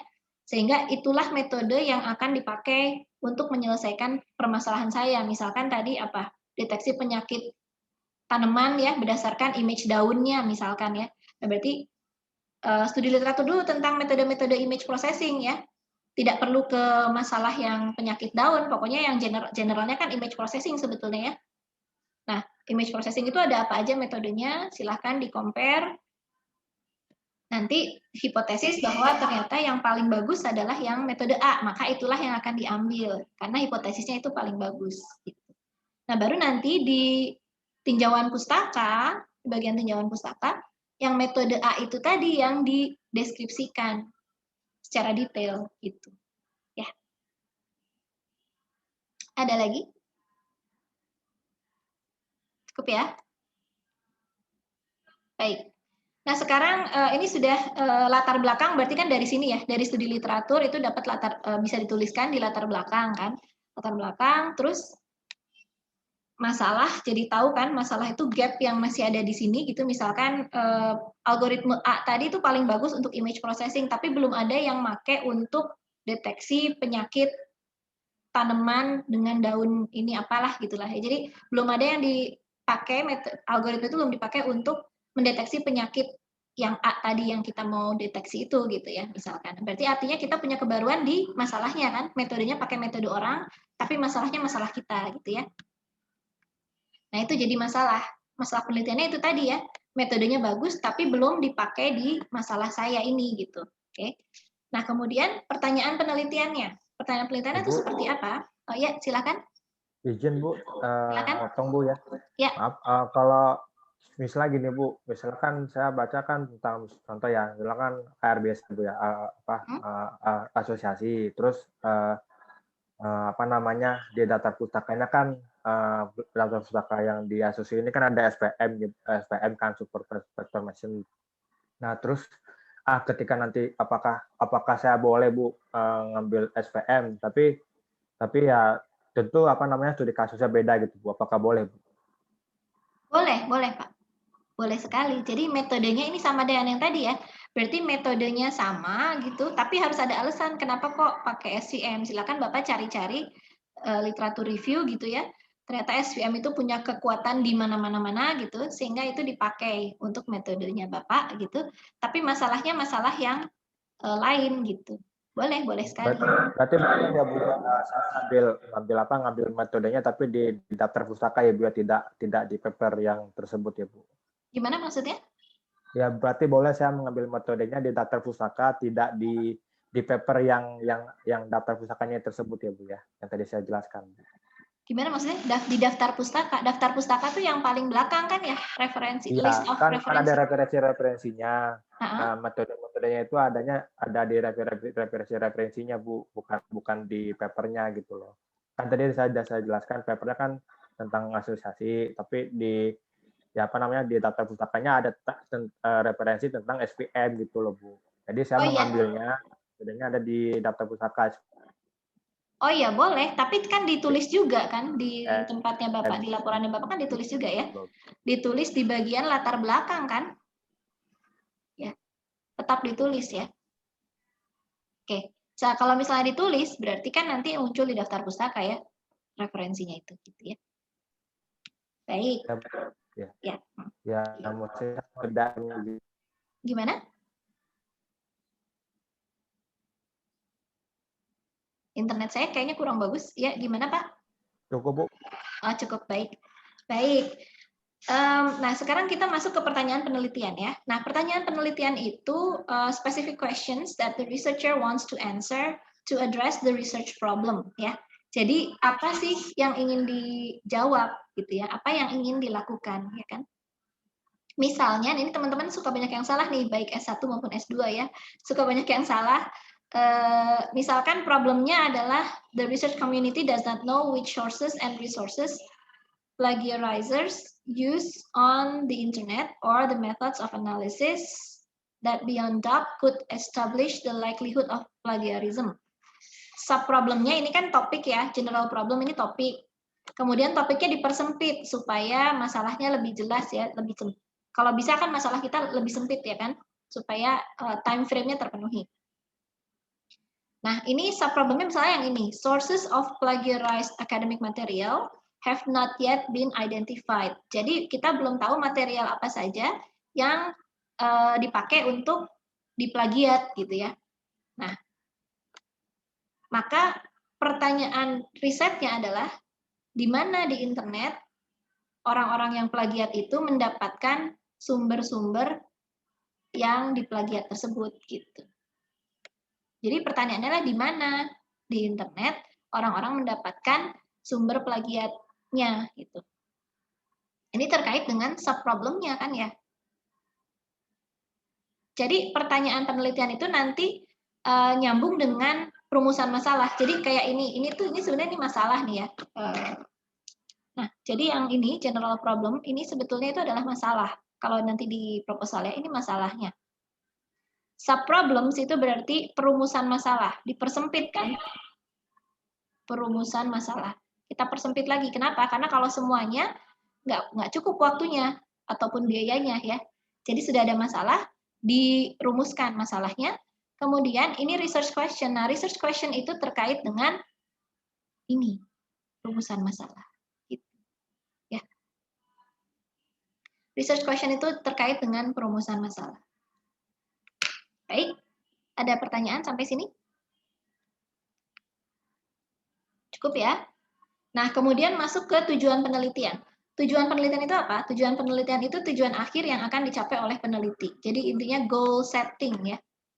Tujuan akhir yang akan dicapai. Kemudian gambaran tentang sasaran dan ruang lingkup penelitian. Tujuan itu harus singkat dan spesifik, kemudian diarahkan untuk menjawab permasalahan yang telah dirumuskan. Jangan lupa, diarahkan untuk menjawab permasalahan yang telah dirumuskan. Atau menjawab pertanyaan penelitian, karena tadi pertanyaan penelitian itu kan terkait dengan perumusan masalah ya. Nah ini sama sih sebenarnya, cuma ini masalahnya gitu, perumusan masalahnya, ini pertanyaannya terkait itu gitu ya.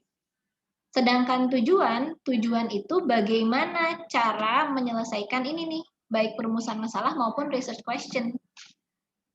Ya, jadi tujuannya tuh misalkan tujuan penelitian ini adalah mencari sumber-sumber di internet yang menyediakan academic material secara free misalkan gitu. Ya. Jadi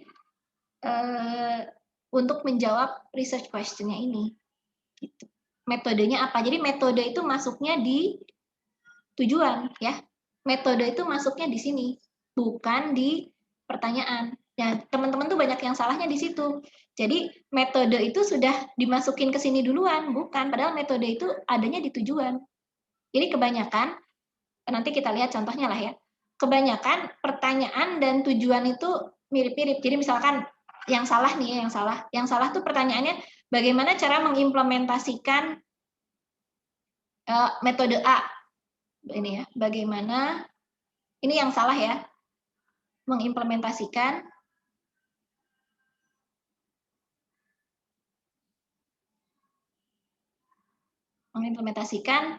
metode A. Ini pertanyaannya. Tujuannya, nah pas di sini bilangnya adalah mengimplementasikan metode A. Jadi salah kan ya? Justru kan nggak tahu cara mengimplementasikannya kan? Kalau dibilangnya begitu. Ya kan? Kebayang nggak? Jadi yang banyak salah tuh kayak gitu. Tujuannya itu mengulang pertanyaan penelitian. Jadi sekali lagi tujuan itu bukan mengulang pertanyaan penelitian, karena justru pertanyaan penelitian yang mau kita jawab. Ya. Jadi nggak boleh misalkan pertanyaannya bagaimana cara mengimplementasikan metode A. Tujuannya mengimplementasikan metode A. Lah, jadi nggak kejawab dong pertanyaannya. Kan yang ditanya kan bagaimana caranya gitu kan. Itu masih pertanyaan juga, gimana caranya, ya kan? Tapi research question itu harusnya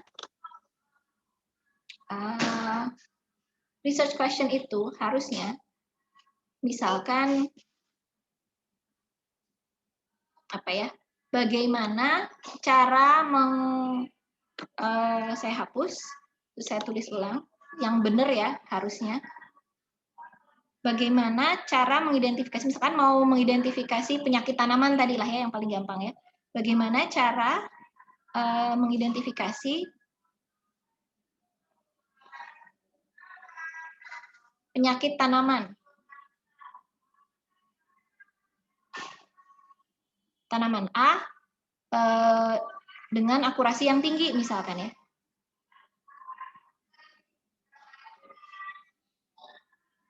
Misalkan, ini bisa jadi research question.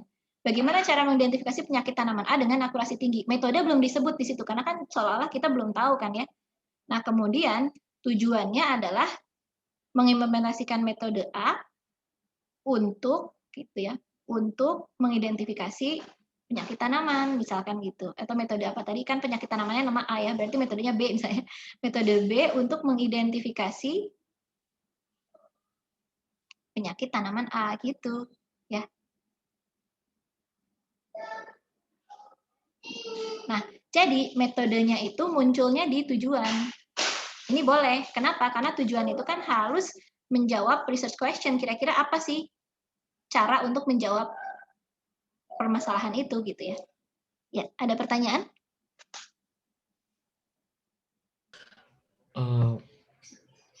Baik Bu, berarti tujuan penelitian itu adalah menjawab dari penelitian itu, Ibu. Menjawab permasalahan penelitian. Iya, Ya, maksudnya betul. menjawab permasalahan. Berarti kalau misalnya kita punya dalam permasalahan penelitian itu apakah dibatasi Bu misalnya berapa begitu? Dibatasi berapa apanya, Pak? Nah, kemudian jawaban dari Tuhan itu. Permasalahannya, Bu. Oh iya. Nah, permasalahannya itu Oh iya, betul. Permasalahannya harus dibatasi karena terkait dengan biaya dan waktu ya. Jadi tadi itu harus doable kan ya. Jadi masalah itu harus selalu dibatasi. Kenapa? Karena kita punya keterbatasan kan.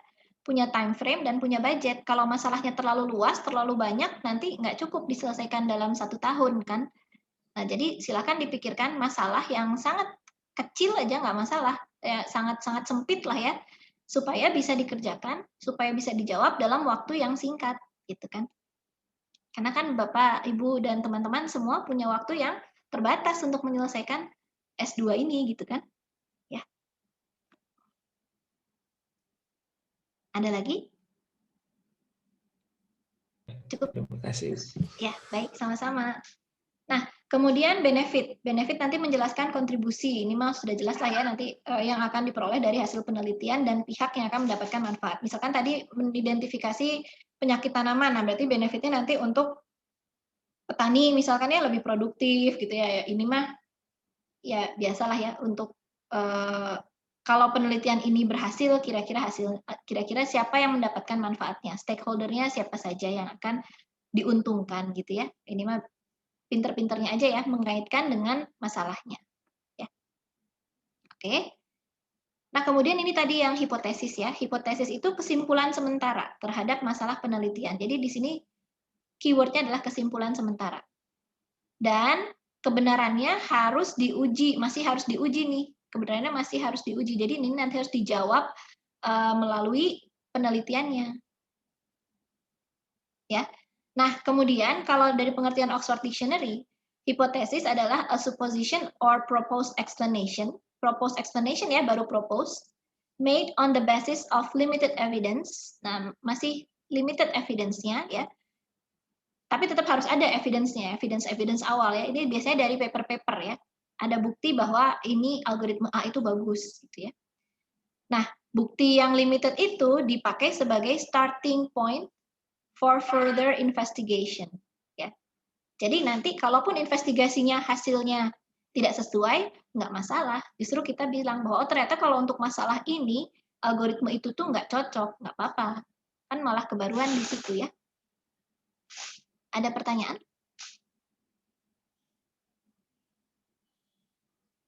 Cukup ya? Baik. Kemudian yang terakhir dari proposal itu perlu rancangan penelitian.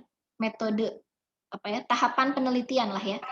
Ya, selain metode, kalau metode kan algoritma utama yang akan dipakai misalkan atau cara menyelesaikan masalah gitu ya. Nah, kalau rancangan penelitian itu arah penelitiannya mau gimana? Hal yang perlu dirancang apa saja? Yang pertama tujuan dan jenis penelitian, ini jelas ya kan? Tujuannya mau ngapain ya? Jenis penelitiannya gimana? Apakah Mau eksperimen atau mau simulasi atau mau wawancara, studi kasus, gimana gitu ya. Kemudian jenis data yang akan dikumpulkan apa, ya. Misalkan ngambil data dari database, database-nya database apa, ya itu kalau data sekunder ya. Kalau data primer berarti gimana cara mengumpulkan datanya, gimana cara dapat datanya, ya. Oke. Kemudian kalau memang mengumpulkan sendiri, ya berarti alatnya pakai apa. Ya, tapi kalau data sekunder sekali lagi berarti nggak perlu kan ya, karena sudah ada datanya berarti kan ya. Nah, kemudian taraf atau tingkat kesimpulan. Kesimpulannya mau sampai mana nih? Mau sampai membuktikan bahwa hipotesisnya benar atau salah saja, atau mau sampai dapat yang memang benar-benar akurasinya lebih tinggi. Itu yang bisa didiskusikan dengan dosen pembimbing ya. Tergantung nanti dosen pembimbingnya inginnya seperti apa. Ada lagi? Ada pertanyaan?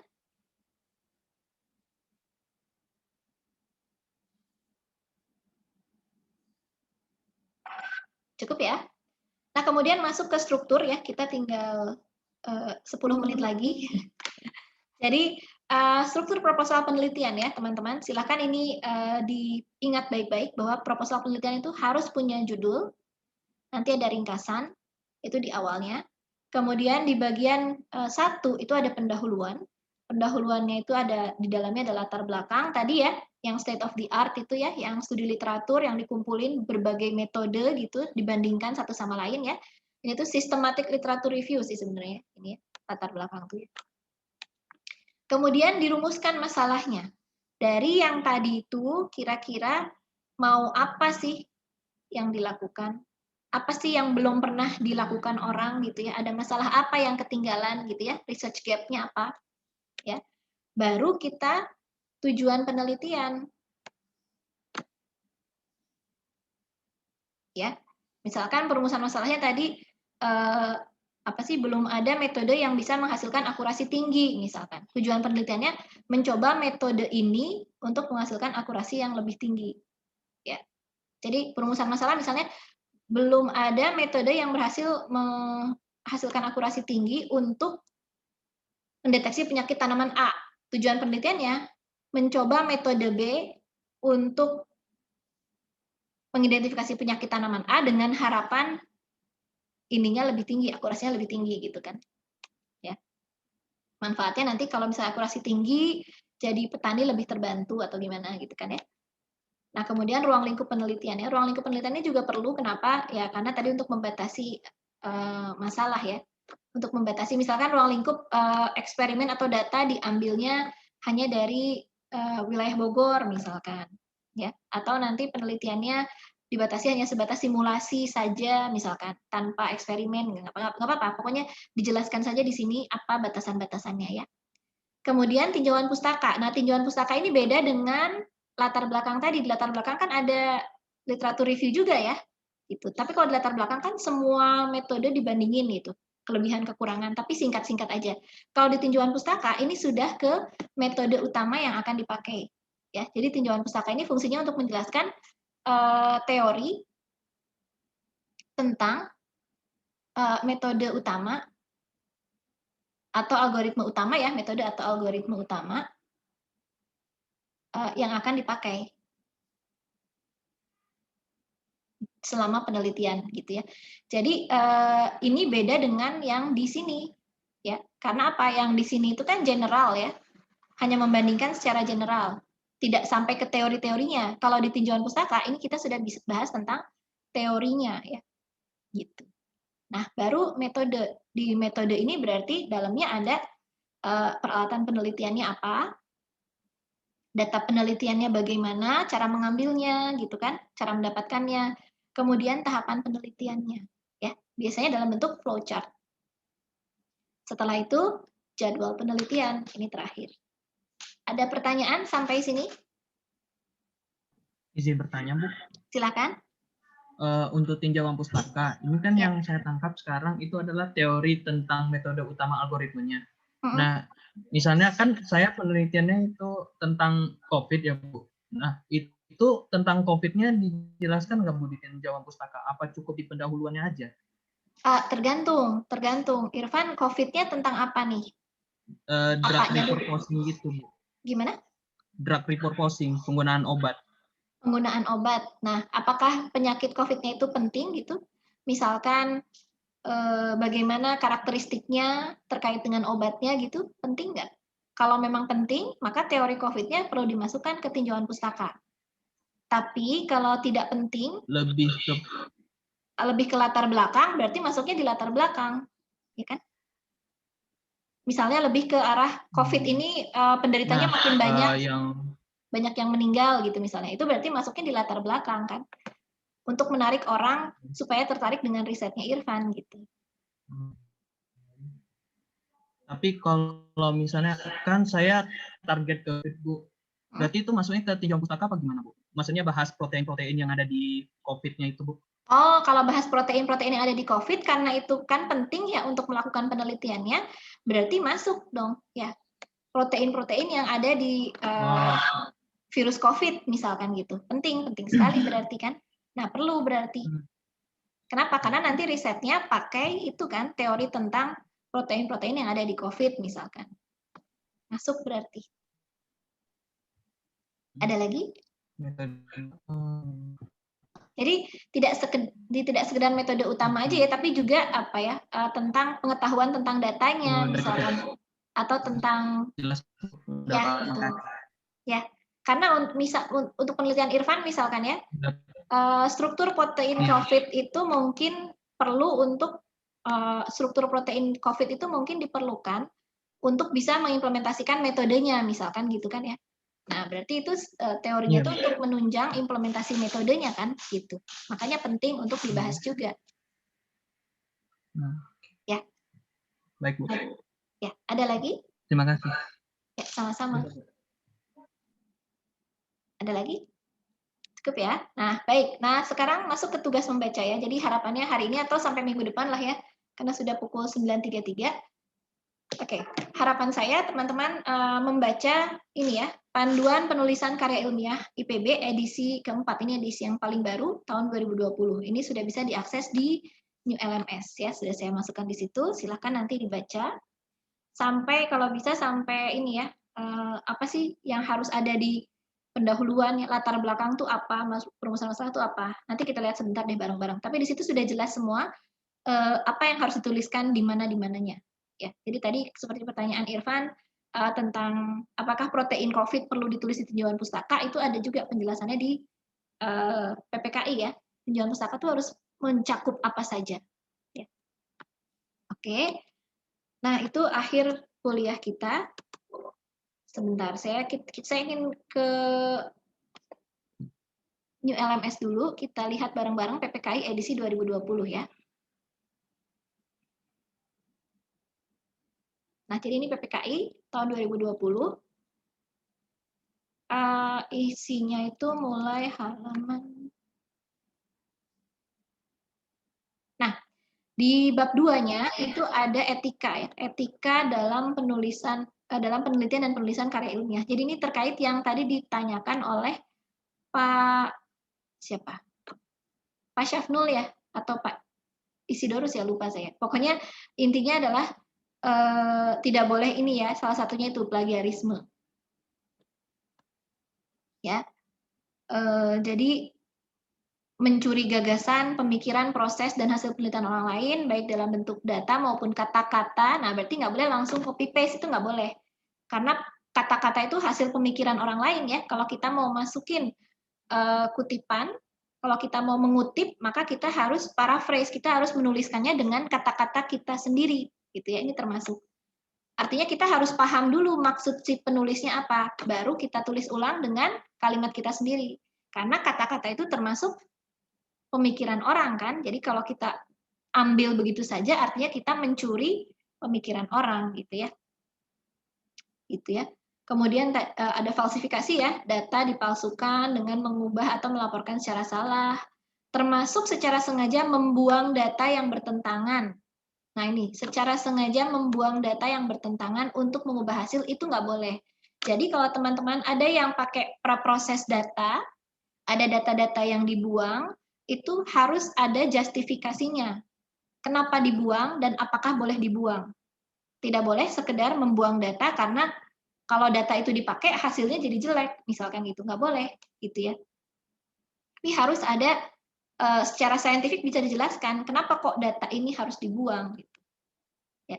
Kalau memang mau membuang data, misalkan data pencilan harus jelas. Ini memang benar data pencilan atau bukan gitu. Kalau bukan nggak boleh dibuang kan ya. Terus misalkan memotong datanya, nah harus jelas apakah memang boleh dipotong gitu. Dan kalau dipotong kira-kira pengaruhnya apa itu harus dijelaskan dulu ya pada saat menjelaskan praproses datanya gitu ya. Oke. Dan lain sebagainya. Silakan teman-teman nanti baca ya, karena di sini sudah jelas sekali ya, banyak sekali ini etika segala macam itu sudah ada di sini. Ya, pencegahan plagiarisme ini ya. Jadi dalam seminggu ini saya harap teman-teman baca ini ya, karena ini semua bagus nih isinya ya. Nah, kemudian masuk ke sistematika ya. Setelah teman-teman baca tentang etika itu ya, plagiarisme, falsifikasi data dan lain sebagainya, setelah paham itu baca juga tentang sistematika karya ilmiah karena di sini sudah dijelaskan ya, tesis itu bagaimana, skripsi itu bagaimana gitu ya, tuh. Ya. Jadi syaratnya tesis bagaimana ya, bedanya dengan skripsi apa, itu ada di sini ya, teman-teman ya, baca ya. Luaran tesis bermanfaat bagi masyarakat serta mampu mendapat pengakuan nasional atau internasional melalui publikasi ilmiah. Ya, itu tesis. Nah, kemudian bagian awal untuk tesis itu ada halaman sampul, terus ada apa? Halaman judul dan lain sebagainya, itu semua sudah ada formatnya di lampirannya ya. Kemudian abstrak ini ringkasan dan lain sebagainya ya. Terus ada prakata.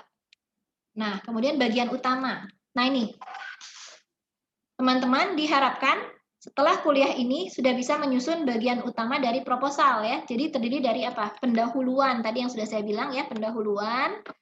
Kemudian latar belakang. Nah, ini di sini sudah jelas semua teman-teman kalau dibaca. Nih. Pendahuluan memuat latar belakang atau justifikasi dipilihnya topik karya ilmiah. Ya. Kemudian latar belakang itu ini ya, intinya latar belakang itu ya. Kenapa kok topik itu dipilih? Pentingnya apa? Gitu ya. Kalau masalah penelitian nanti secara spesifik dirumuskan pada bagian rumusan masalah ya. Kemudian rumusan masalah setelah latar belakang. Ini pernyataan ringkas mengenai masalah yang akan diselesaikan. Dan kira-kira cara mengatasinya bagaimana? Boleh ada, boleh enggak gitu ya. Nah, boleh juga pakai research question gitu ya di rumusan masalah. Ya. Nah, misalkan adanya kesenjangan atau gap, tantangan, kesangsian, kebingungan, segala macam itu bisa masuk ke rumusan masalah ya. Kemudian tujuan itu tadi arah untuk merencanakan kajiannya, kajian tugas akhirnya gitu ya. Kemudian manfaat, dampak positif dari hasil karya ilmiah. Ruang lingkup, nah ini terkait keterbatasan data, dana, waktu, metode, bahkan teori ya. Jadi nggak apa-apa walaupun datanya terbatas, tapi harus dibahas nih di ruang lingkup. Datanya hanya diambil dari mana-mana dalam kurun waktu sekian-sekian, misalkan gitu ya. Nah, kebaruan ini boleh ada, boleh nggak. Biasanya kalau di proposal tesis belum ada ya. Dan hipotesis ini juga biasanya nggak dituliskan nih. Tapi kalau ada lebih bagus. Nah, kemudian ini tadi ya yang terkait dengan pertanyaan Irfan tadi ya, tinjauan pustaka. Tinjauan pustaka itu pustaka yang relevan. Ini state of the art-nya di sini gitu ya katanya ya. Hal ini meyakinkan bahwa kadang yang dilaporkan adalah pengetahuan baru yang lebih maju. Oh ya, jadi hanya untuk meyakinkan bahwa pengetahuan yang baru itu yang lebih maju dari pengetahuan sebelumnya. Nah, kalau misalkan ini tinjauan pustaka itu bisa menjadi bagian dari bab pendahuluan atau menjadi bab tersendiri. Nah, tapi kalau untuk tesis dan disertasi, maka telaah pustaka secara umum tidak perlu dituliskan dalam bab tersendiri. Jadi masuk di metodenya aja. Masuk di latar belakang berarti ya, di pendahuluan gitu ya. Nanti tapi pas di tesisnya. Kalau di proposal baiknya ada kalau menurut saya. Karena apa? Karena ini isinya kan teori-teori ya, teori-teori yang akan dipakai gitu ya, yang akan dipakai dalam penelitian ya. Jadi mungkin akan cukup banyak, makanya dipisahkan. Gitu. Untuk di tahap proposal ini untuk meyakinkan prodi gitu ya, bahwa teman-teman sudah paham teorinya gitu ya. Itu makanya perlu ada tinjauan pustaka kalau menurut saya, supaya meyakinkan prodi atau yang membaca bahwa teorinya sudah dipahami dengan baik gitu ya, sehingga penelitiannya akan berjalan dengan lancar gitu ya. Kemudian kerangka penelitian dan metode ini silakan nanti dibaca ya hari ini. Oke, mungkin itu saja. Ada pertanyaan dulu?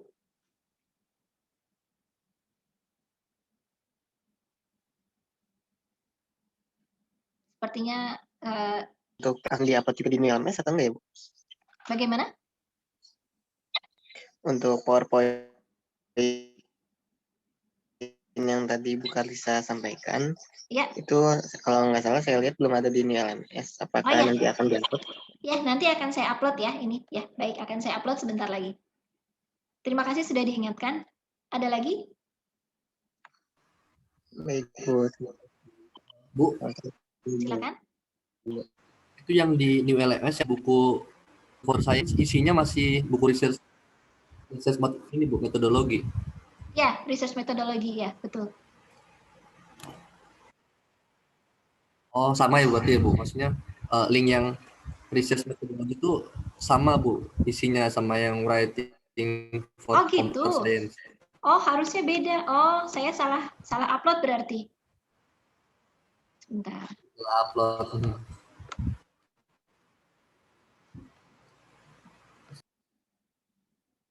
Yang mana yang sama? Yang writing for computer science. Ya, itu isinya buku research metodologi. Oh iya, saya salah upload berarti. Baik, nanti saya ganti ya. Saya ganti sekarang daripada lupa. Terima kasih ya. Oh iya, ya, Bu. ini masih sama ya. Saya delete, saya ganti yang baru.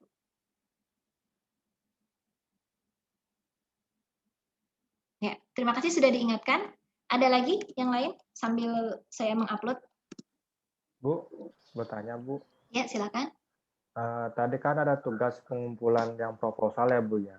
Kalau seandainya pahitnya nih Bu, yang saya bilang tadi Bu, misalnya masih masih intensif literatur review Bu, belum menulis ya kayak tadi, itu ya, berproposal, solusinya gimana ya Bu ya? Oh ya, harus diselesaikan dulu Pak.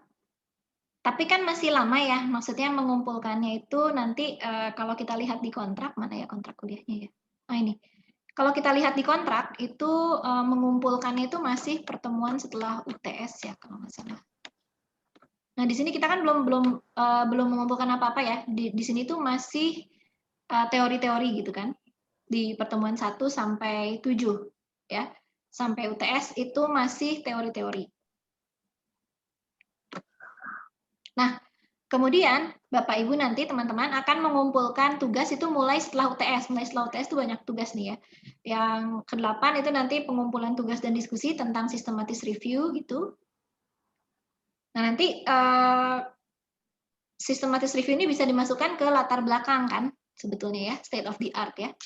Nah, kemudian pertemuan 10 nanti mengumpulkan pendahuluan dan tujuan. Kan ini lebih gampang. Kenapa? Karena sistematis review-nya sudah dikumpulkan di pertemuan 8 ya. Jadi ini sudah merupakan perbaikan dari pertemuan 8 kan. Nah, kemudian pertemuan 11 baru mengumpulkan tinjauan pustaka dan metode ya. Metode yang sudah dipilih harapannya sudah jelas metodenya apa gitu kan. Algoritmenya misalkan teorinya apa yang dibutuhkan, baru tinjauan pustaka ya yang isinya teori-teori itu kan. Metodenya nanti ada tahapan penelitian segala macamnya, nanti hasil diskusi dengan dosen pembimbing. Jadi harapannya di pertemuan 11 itu teman-teman tuh sudah diskusi dengan dosen pembimbing dan sudah mendapatkan topiknya apa gitu ya.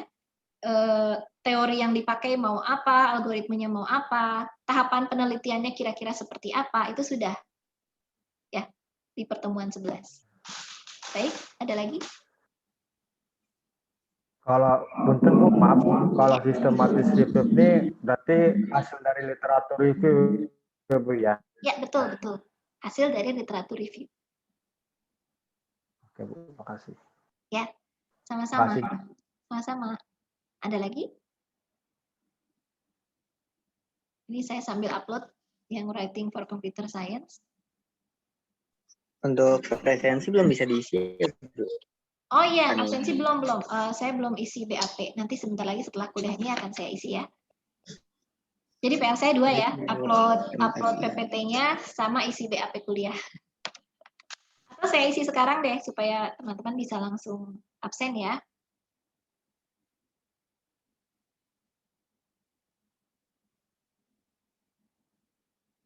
Ini nanti akan saya upload ya di New LMS.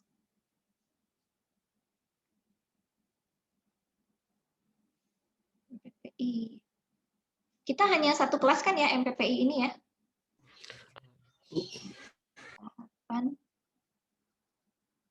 Ya, silakan pertanyaan.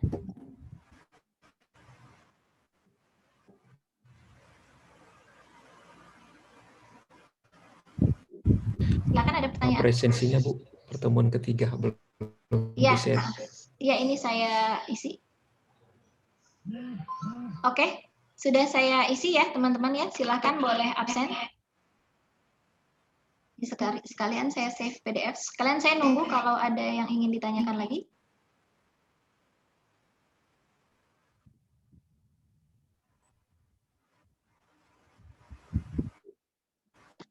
Ada yang ingin ditanyakan lagi?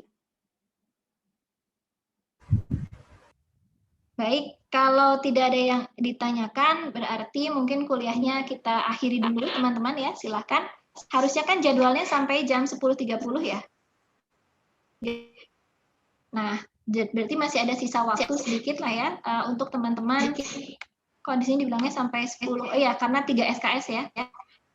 8 sampai, harusnya 8 sampai 10.30 ya kan.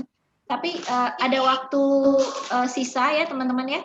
Silahkan dipakai untuk membaca PPKI ya, seperti yang tadi saya katakan. Silahkan membaca PPKI dan mendownload buku-buku yang sudah saya berikan di New LMS ya. Baik, ada lagi pertanyaan? Ibu nanti rekaman kuliahnya Bu. Ya, baik, siap, nanti akan saya upload juga. Ya, saya upload via New LMS ya. Ada lagi?